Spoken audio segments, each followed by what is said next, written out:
أعوذ بالله من الشيطان الرجيم بسم الله الرحمن الرحيم. شکر ہے اس اللہ نے ہمیں فجر کی نماز با جماعت ادا کرنے کی توفیق عطا فرمائے. اللہ تعالیٰ سے دعا ہے اللہ تعالیٰ اپنی رحمت کے ساتھ قبول فرمائے اور باقی نمازیں بھی اللہ ہمیں جماعت کے ساتھ ادا کرنے کی توفیق عطا فرمائے. اس آیت کے اندر اللہ تعالیٰ بہت ہی خوبصورت بات بیان فرما رہے ہیں.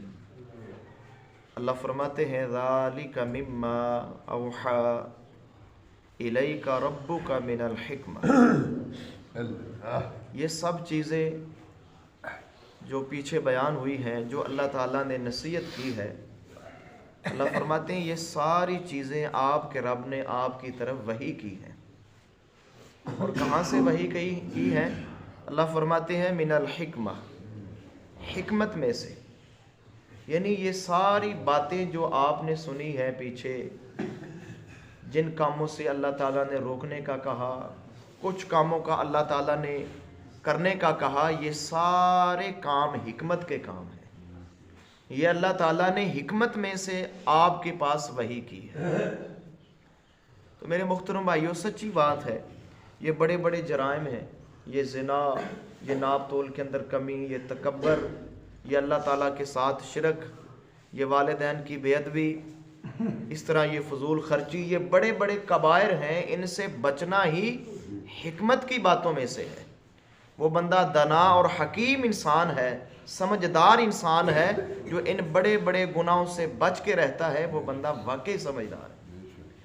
تو اللہ فرماتے ہیں یہ ساری حکمت کی باتیں تھیں جو ہم نے اپنے پیغمبر کے اوپر وحی کر کے اپنے پیغمبر کو بتلائی، انہوں نے آپ تک پہنچائی.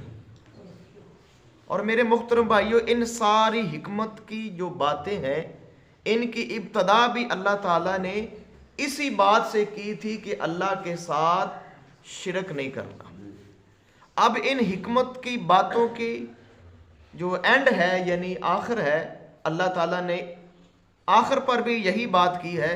اسی آیت کے اندر اللہ تعالیٰ فرماتے ہیں وَلَا تَجْعَلْ مَعَ اللَّهِ إِلَٰهًا آخر، کہ اللہ کے ساتھ کوئی دوسرا الہ مت بنا، کیونکہ دوسرا الہ ہے ہی کوئی نہیں. جہاں سے بات شروع ہوئی تھی میرے محترم بھائیو اسی آیت کی، اسی سورت کی آیت نمبر 22 سے، وہاں پر بھی اللہ تعالیٰ نے اپنے پیغمبر کو مخاطب کیا، محمد الرسول اللہ صلی اللہ علیہ وسلم کو مخاطب کیا کہ آپ اپنے رب کے ساتھ کوئی دوسرا معبود نہ بنائیں. اور اینڈ پر بھی اللہ تعالیٰ نے نبی پاک علیہ السلام کو مخاطب کیا کہ آپ اپنے رب کے ساتھ کوئی دوسرا الہ، دوسرا معبود نہ بنائیں. تو معلوم ہوا میرے محترم بھائیوں کہ ساری حکمت کی بنیاد جو ہے وہ اللہ کی توحید کے اوپر ہے. اگر ہم ان باتوں کو دو حصوں میں تقسیم کریں تو پہلی جو بات ہے وہ ہے علم سے متعلق، اور دوسری بات جو ہے وہ ہے عمل سے متعلق. کہ علم کیا ہے؟ اللہ کی معرفت، اللہ کی توحید، اللہ تعالیٰ کی پہچان، اور باقی ساری چیزیں میرے محترم بھائیوں ان کا تعلق عمل سے ہے. تو معلوم ہوا کہ جس کے دل کے اندر اللہ کی محترم بھائیوں معرفت نہیں ہے، اللہ کی توحید نہیں ہے، وہ یہ ساری چیزیں کر ہی نہیں سکتا.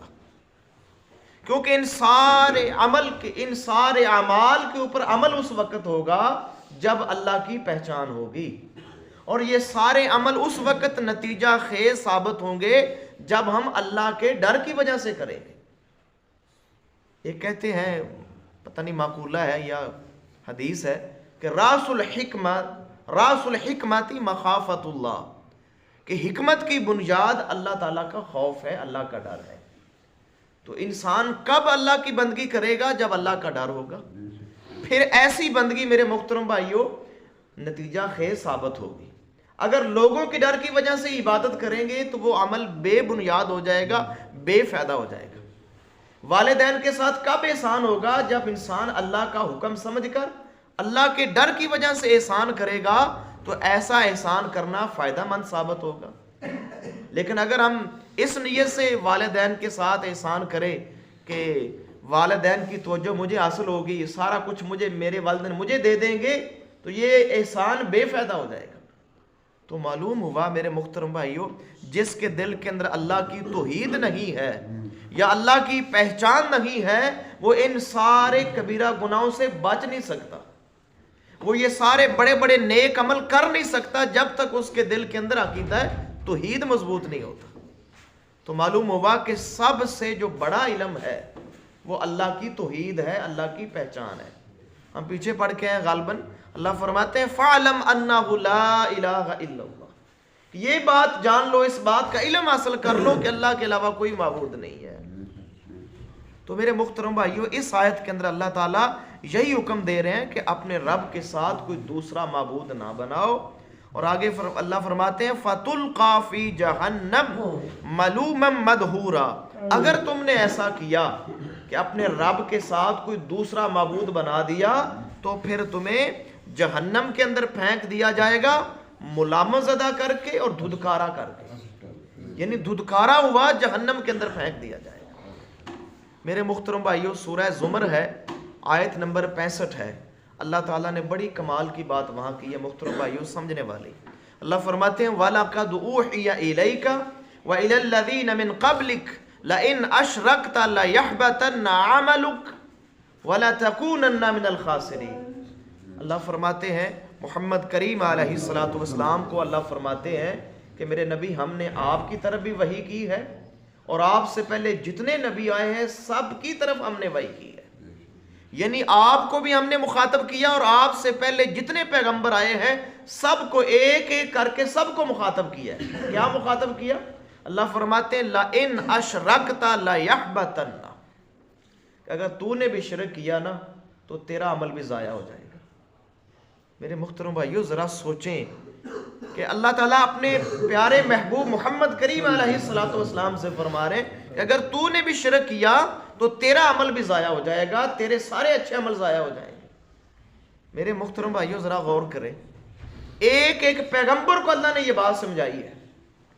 یہاں میرے محترم بھائیو ایک سوال پیدا ہوتا ہے کہ اللہ تعالیٰ کے علم کے اندر ہے کہ کوئی پیغمبر شرک نہیں کرے گا، اور یقیناً کسی پیغمبر نے شرک نہیں کیا، تو پھر اللہ نے پیغمبروں کو یہ بات اور یہ وحی کیوں کی؟ اس کے پیچھے مقصد یہ ہے کہ اللہ تعالیٰ نے شرک کی شامت اور شرک کی برائی کو بیان کیا ہے کہ اتنا خطرناک ہے کہ بالفرض اللہ کے یہ اتنے مقرب بندے جن کو اللہ اپنا محبوب سمجھتے ہیں، محبوب جنہوں کو اللہ نے اپنا بنایا ہے، اگر یہ بھی شرک کریں گے تو ان کے بھی سب اچھے عمل ضائع ہو جائیں گے۔ تو پھر اگر ان کے اچھے عمل ضائع ہو سکتے ہیں تو دوسرے لوگوں کی پھر کیا حیثیت ہے؟ تو میرے محترم بھائیو، اللہ پیغمبروں کو سنا کر اللہ پیغمبروں کی قوموں کو ڈرا رہا ہے، اللہ پیغمبروں کو سنا کر ہمیں ڈرا رہا ہے کہ یہ اتنا خطرناک گناہ ہے، یہ شرک اگر انسان کرتا ہے تو انسان کے اچھے عمل تباہ ہو جاتے ہیں۔ تو اللہ فرماتے ہیں یہ وحی ہم نے ایک ایک پیغمبر کو کی ہے۔ تو معلوم ہوا میرے محترم بھائیوں کہ سارے علموں کی جو بنیاد ہے اور سارے علموں کا جو سردار ہے وہ علم ہے اللہ کی توحید اور اللہ کی پہچان اور اللہ کی معرفت۔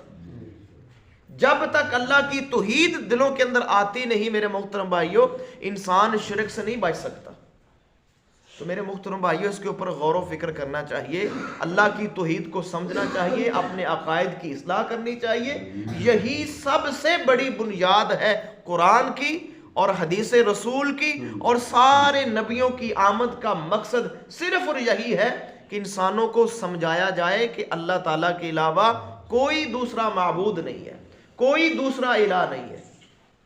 دیکھیں میرے محترم بھائیوں، یہاں اللہ نے نصیحت شروع کی تو نصیحت شروع بھی اسی بات سے کی کہ لا تجعل مع اللہ الہا آخر، اور اینڈ بھی اسی کے اوپر کیا کہ لا تجعل مع اللہ الہا آخر، کہ یہ اگر سارے کام تم کرنا چاہتے ہو، گناہوں سے بچنا چاہتے ہو، تو پھر صرف میرے اللہ کو اپنا معبود سمجھو۔